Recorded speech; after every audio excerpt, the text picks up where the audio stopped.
नमरूद की बेटी का ईमान अफरोज वाक़या। बिस्मिल्लाह रहमान रहीम। अस्सलाम वालेकुम रहमतुल्लाह व बरकातुहू। मैं हूँ जमील अहमद जामी। यकीनन तमाम तारीफ़ें अल्लाह के लिए है, हम उसी की तारीफ़ बयान करते हैं, उसी से मदद के तलबगार हैं। मैं गवाही देता हूँ कि अल्लाह के सिवा कोई भी माबूद बरहक नहीं। नाजरीन, नमरूद दुनिया का वह वाहिद बादशाह था जिसने पूरी दुनिया पर हुकूमत की थी। यह काफिर था और जिना ज्यादा था। यह वह पहला शख्स था जिसने अपने सर पर ताज रखा था और खुल्लम खुल्ला खुदाई का दावा किया था। नमरूद के दौर में हजरत इब्राहीम अलैहिस्सलाम माबूद से बरिसालत हुए और हजरत इब्राहीम अल सलाम ने ही नमरूद के बुतों को तोड़ा, जिसकी वजह से नमरूद ने हजरत इब्राहीम अल सलाम को आग में फेंका। जब आग बहुक्म खुदा हजरत इब्राहीम अल सलाम के लिए गुलजार बन गई तो उस वक्त चंद गिने चुने लोगों में से नमरूद की बेटी भी आप पर ईमान ले आई। जब नमरूद को इसकी खबर मिली तो उसने अपनी बेटी के साथ क्या किया और नमरूद की आग में हजरत इब्राहीम अल सलाम के साथ कौन से वाक़यात पेश आए, यह आग कितने अरसे में तैयार की गई, खुदा वंदे मुताल ने छिपकली को मारने का हुक्म क्यों दिया और मेढक को मारने से मना क्यों फरमाया, इसके साथ साथ आपको नमरूद का अंजाम भी बताएंगे। वीडियो में आगे चलने से पहले आपसे गुजारिश है कि वीडियो को स्किप किए बगैर आखिर तक जरूर देखिएगा और अगर आप हमारे चैनल पर नए हैं तो सबसे पहले हमारे चैनल को सब्सक्राइब कर लें। नाजरीन, नमरूद बड़े तनत का बादशाह था। सबसे पहले इसने अपने सर पर ताज शाही रखा और खुदाई का दावा किया। ये वल्दमा था और इसकी माँ ने जिना करा लिया था, जिससे नमरूद पैदा हुआ था। सल्तनत का कोई वारिस पैदा ना होगा तो बादशाहत खत्म हो जाएगी, लेकिन ये लड़का बड़ा होकर बहुत इकबालमंद हुआ और बहुत बड़ा बादशाह बन गया। मशहूर है कि पूरी दुनिया की बादशाही सिर्फ 4 ही शख्स को मिली, जिनमें से 2 मोमिन थे और 2 काफिर। हजरत सुलेमान अल सलाम और हजरत जुल्करनैन तो साहिबे ईमान थे और नमरूद बख्तनसर ये दोनों काफिर थे। नमरूद ने अपनी सल्तनत भर में ये कानून नाफिया था कि उसने खुराक की तमाम चीजों को अपनी तहवील में ले लिया था। सिर्फ उन्हीं लोगों को खुराक का सामान दिया करता था जो लोग उसकी खुदाई को तस्लीम करते थे। चुनांचे एक मर्तबा हजरत इब्राहीम अल सलाम उसके दरबार में गल्ला लेने के लिए तशरीफ ले गए तो उस खबीस ने कहा कि पहले तुम मुझको अपना खुदा तस्लीम करो, तभी मैं तुमको गल्ला दूंगा। हजरत इब्राहीम अल सलाम ने भरे दरबार में अलल ऐलान फरमा दिया कि तू झूठ है और मैं सिर्फ एक खुदा का परस्त हूँ जो वादहुल्ला शरीक लहू है। ये सुनकर नमरूद अपने आपे से बाहर हो गया और आपको दरबार से बाहर निकाल दिया और एक दाना भी नहीं दिया। आप और आपके चंद मुताबिलिटी एक टीले के पास तशरीफ ले गए और थैले में रेत भर कर लाए और खुदावंदे कुद्दूसी से दुआ मांगी तो वह रेत आटा बन गई और आपने उसको अपने मुताबिलिटी के साथ आग से बाहर निकल आए और अलल ऐलान नमरूद को झूठा कहकर खुदाए वहदहुल्ला शरीक की तौहीद का चर्चा करने लगे। नमरूद ने आपके कलमा हक से तंग आकर एक दिन आपको अपने दरबार में बुलाया और मुकालमा बसूरत मुनाजरा शुरू कर दिया। नमरूद, इब्राहीम बताओ तुम्हारा रब कौन है जिसकी इबादत की तुम लोगों को दावत दे रहे हो। हजरत इब्राहीम, नमरूद मेरा रब वही है जो लोगों को जलाता और मारता है। नमरूद, ये तो मैं भी कर सकता हूँ। चुनांचे उस वक्त ने 2 कैदियों को जेलखाना से दरबार में बुलवाया। एक को मौत की सजा हो चुकी थी और दूसरा रिहा हो चुका था। नमरूद ने फांसी पाने वाले को तो छोड़ दिया और बेकसूर को फांसी दे दी और बोला कि देख लो, जो मुर्दा था मैंने उसको जला दिया और जो जिंदा था मैंने उसको मुर्दा कर दिया। हजरत इब्राहीम अलैहिस्सलाम ने समझ लिया कि नमरूद बिल्कुल ही अहमक और निहायत ही घाम आदमी है जो जलाने और मारने का मतलब ये समझ बैठा। इसलिए आपने उसके सामने एक दूसरी बहुत ही वाज और रोशन दलील पेश फरमाए। चुनांचे आपने फरमाया, ए नमरूद, मेरा रब वही है जो सूरज को मशरिक से निकालता है। अगर तू खुदा है तो एक दिन सूरज को मगरिब से निकाल दे। हजरत इब्राहीम अल सलाम की दलील सुनकर नमरूद मबू और हैरान रह गया और कुछ भी ना बोल सका। इस तरह ही ये मुनाजरा खत्म हो गया और हजरत इब्राहीम अल सलाम इस मुनाजरा में फताहमंद होकर दरबार से बाहर तशरीफ लाए और तौहीद इलाही का वाज अलल ऐलान फरमाना शुरू कर दिया। कुरान मजीद ने इस मनाजर की रूह दद इन लफ्जों में बयान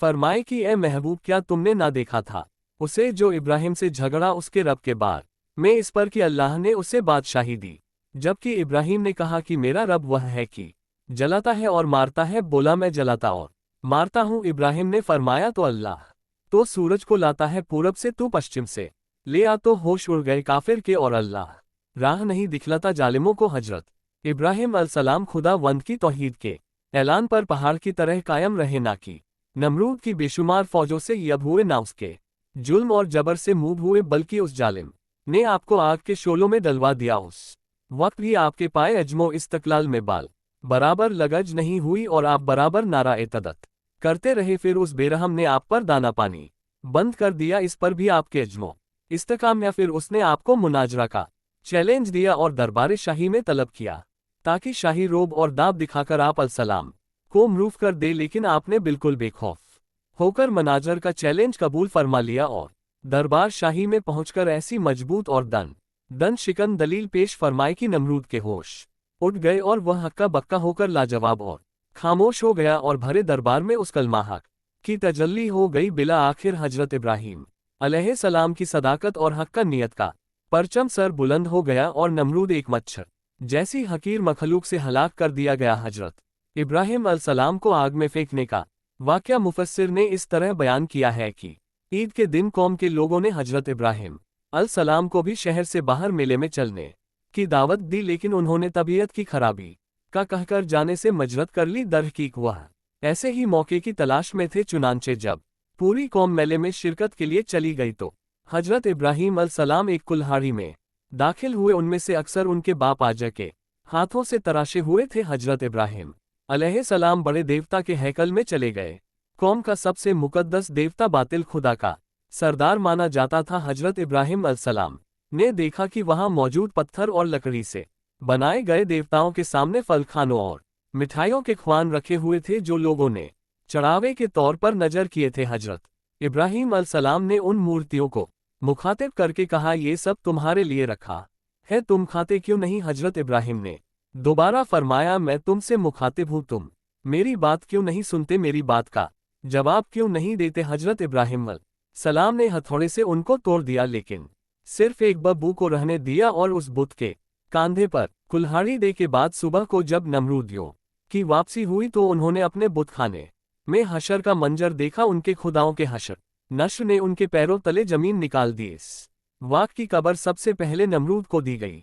नमरूद ने कहा कि जब किसी को देखा नहीं गया, क्यों कर किसी को सजा दी जा सकती है? इस पर उन लोगों ने जिन्होंने हजरत इब्राहिम अलैहिस्सलाम को ही कहते हुए सुना था, खुदा की कसम मैं तुम्हारे बुतों को ठीक कर दूंगा। नमरूद से कहा कि काम सिर्फ इब्राहिम का है। नमरूद ने कहा कि मैं सिर्फ तुम्हारे कहने पर सजा ना दूंगा, जरूरत है कि उसको गिरफ्तार करके सरेआम लाया जाए। चुनांचे उसने उनकी गिरफ्तारी का हुक्म दे दिया और हजरत इब्राहिम अलैहिस्सलाम को गिरफ्तार करके नमरूद के दरबार में हाजिर किया गया। दरबार लोगों से खचाखच भरा हुआ था। हजरत इब्राहिम अलैहिस्सलाम रोब और वकार के साथ दरबार में दाखिल हुए और शाही प्रोटोकॉल को नजरअंदाज करते हुए नमरूद के सामने जा खड़े हुए। कुरान करीम में इस हवाले से फरमाया गया, तर्जुमा कहने ल हमारे माबूद के साथ यह सुलूक किसने किया है, बेशक वह तो जालिमों में से है।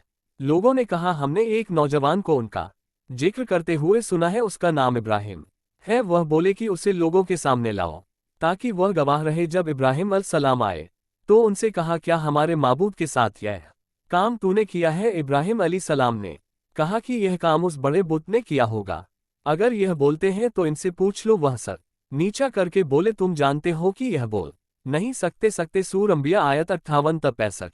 हजरत इब्राहिम अलैहिस्सलाम का यह अमल जहां साहिबे इदार लोगों और खुद नमरूद पर बिजली बनकर गिरा, वहीं इस अमल से आवाम उन्नास के दिलों में हजरत इब्राहिम अलैहिस्सलाम की जुर्रत और हौसले की दाग बैठ गई। मजहबी पेशवाहों ने पुररोब आवाज में पूछा, इब्राहिम हमारे बुतों की तौहीन किसने की है? हजरत इब्राहिम ने जवाब दिया, हथौड़ा बड़े बुत के कांधे पर है, उससे पूछो ये सब किसने किया है? पुजारी निदामत और शर्मिंदगी से सर झुका के बोले, इब्राहिम तुम खूब जानते हो कि पत्थर की मूर्तियां बोलती नहीं है। हजरत इब्राहिम ने फरमाया, जब ये बोलते नहीं हरकत नहीं कर सकते, अपना दिफाई की उम्मीद क्यों रखते हो और नुकसान होने का अंदेशा क्यों करते हो? तुम पर अफसोस है कि तुम कायनात के मालिक अल्लाह को छोड़कर झूठे माबूद को पूछते हो। क्या तुम अकल शऊर नहीं रखते? हजरत इब्राहिम अलैहिस्सलाम की तकरीर बुत परस्तों के अकाद पर ऐसी कारी जर्ब थी कि नमरूद ने अपनी साख खुदाई को जमीन बोस होते हुए देख लिया। नमरूद चालाक आदमी था। उसने हजरत इब्राहिम अलैहिस्सलाम से पूछा, ए इब्राहिम तू अपने बाप दादा के दीन की मुखालफत क्यों करता है? तो उन मुकद्दस बुतों को माबूद मानने से क्यों मुनकर है? हजरत इब्राहिम अलैहिस्सलाम ने फरमाया, अल्लाह ताला सारी कायनात के तन्हा मालिक है, हम सब उसकी मखलूक हैं। पत्थरों लकड़ियों से बनाए हुए बुत खुदा नहीं, ये तो अपनी सलामती और हिफाजत के लिए भी दूसरों के मोहताज है। परस्तिश के लायक वह हस्ती है जो किसी किस्म की तिज नहीं रखती और तमाम मखलूक उसकी मोहताज है। ये सुनकर नमरूद बोला, अगर मेरे अलावा कोई रब है तो उसका ऐसा वस्फ बयान कर जिसकी कुदरत मुझ में ना हो। हजरत इब्राहीम अलैहिस्सलाम ने फरमाया, मेरा रब मौत और हयात पर कादिर है। नमरूद बोला, जिंदगी और मौत तो मेरे कब्ज कुदरत में भी है। उसने एक कैदी को जिसकी मौत की सजा का हुक्म हो चुका था जान बख्शी कर दी और दरबार में मौजूद एक शख्स की गर्दन मारने का हुक्म सादिर कर दिया। हजरत इब्राहीम सलाम ने नमरूद से कहा, कायनात का हर जर्रा मेरे रब का मताज है। सूरज उसके हुक्म से हर रोज मशरिक से निकलता है और मगरिब में डूब जाता है। तू सूरज को मगरिब से निकालकर दिखा। मजहबी पेशवा और बादशाह के अकायकी तकज ने एवान नमरूद में दराने डाल दी। अरबाब एकदम हमारे देवता की तौहीन का मुरत के हुआ है और बाप दादा के मजहब को झुठला है। उसकी सजा ये है कि उसे आग में फेंक दिया जाए। बुतों को तोड़ने का अमल नमरूद समेत पूरी कौम के लिए नाकाबिले माफी जुर्म था। लिहाजा फैसला किया गया कि हज़रत इब्राहीम अलैहिस्सलाम को आग में डाल दिया जाए ताकि आइंदा किसी को बुतों की बेहुरमती करने की हिम्मत ना हो।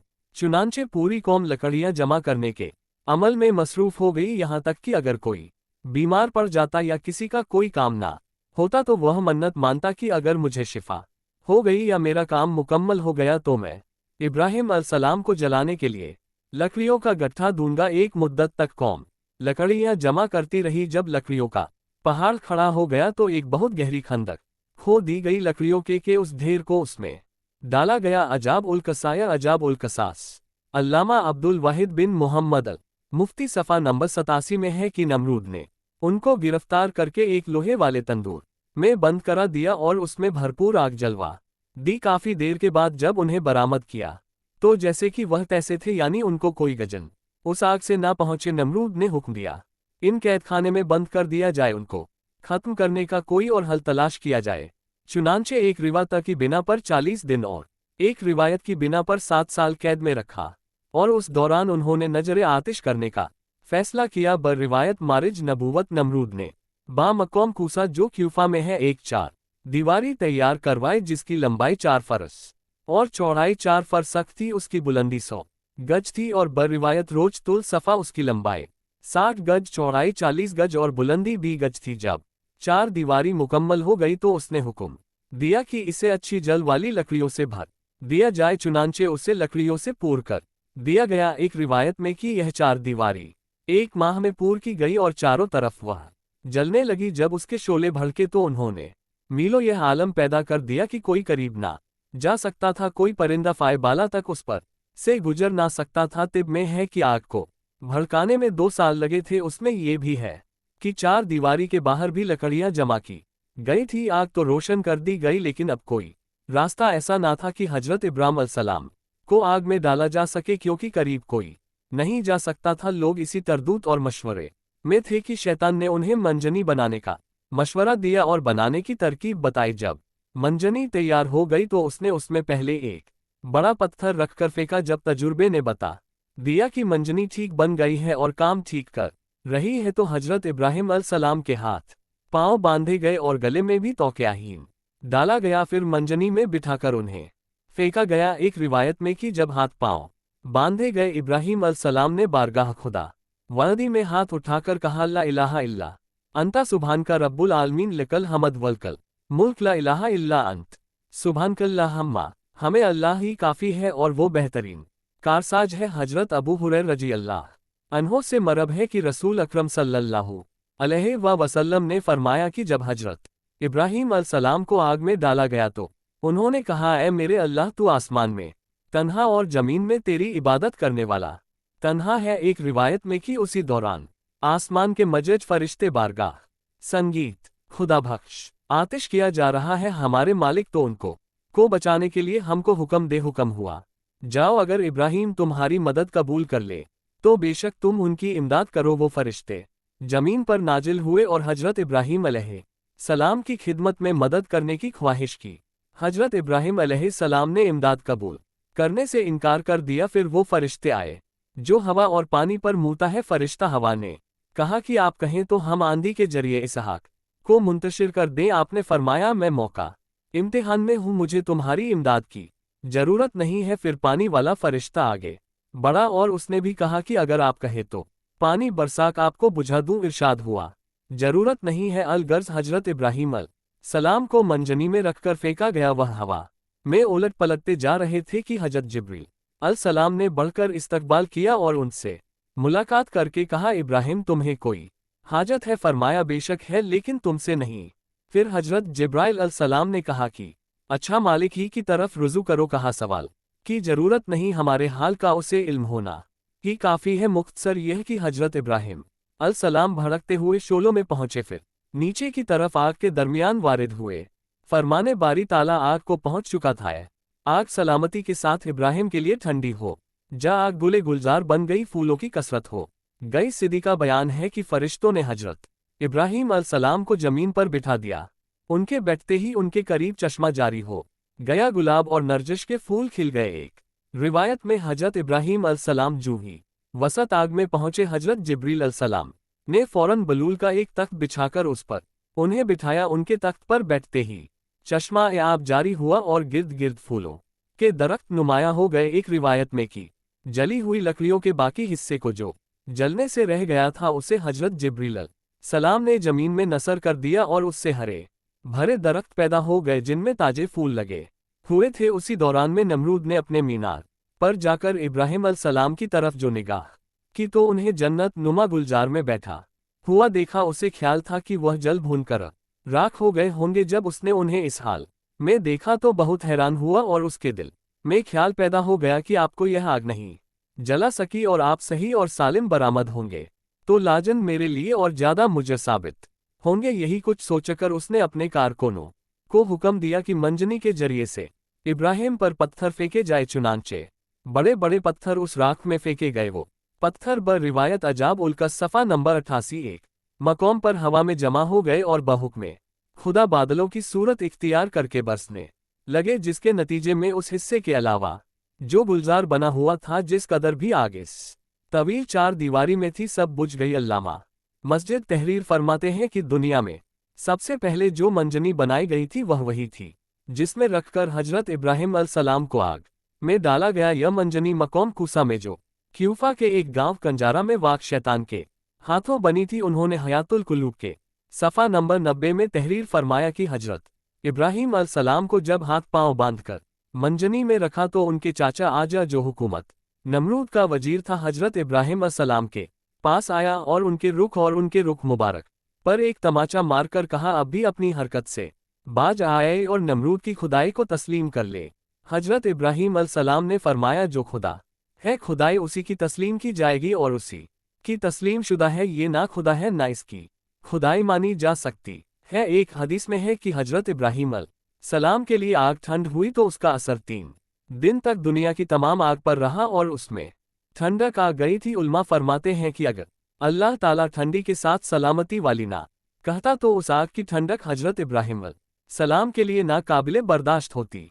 बहरहाल यह एक बड़ा मौजा है जो आसमान से बातें करती हुई दहकती भड़कती आग के गुले गुलजार बन जाने की सूरत में हजरत इब्राहिम अल सलाम के लिए अल्लाह की मसयत से जाहिर हुआ और इस तरह अल्लाह ने अपने नबी को मुशरिकीन की शैतानी साजिशों से महफूज फरमाया। अल्लामा इब्ने कसीर कसल अंबिया में तहरीर करते हैं कि इब्ने अब्बास रजी अल्लाह अनहम और सईद बिन मुसब्बर साने वाला फरिश्ता सख्त इस्तरा और परेशानी के आलम में कह रहा था कि कब मुझे हुक्म मिले कि मैं मूसलाधार बारिश बरसा हम, लेकिन अल्लाह का हुक्म उसकी सोच से भी ज्यादा बक रफ्तार था और अल्लाह ने खुद ही आग को हुक्म फरमा दिया। उन नाजुक लम्हा में हजरत जिब्रील अल सलाम उनके साथ थे और आप अलैहि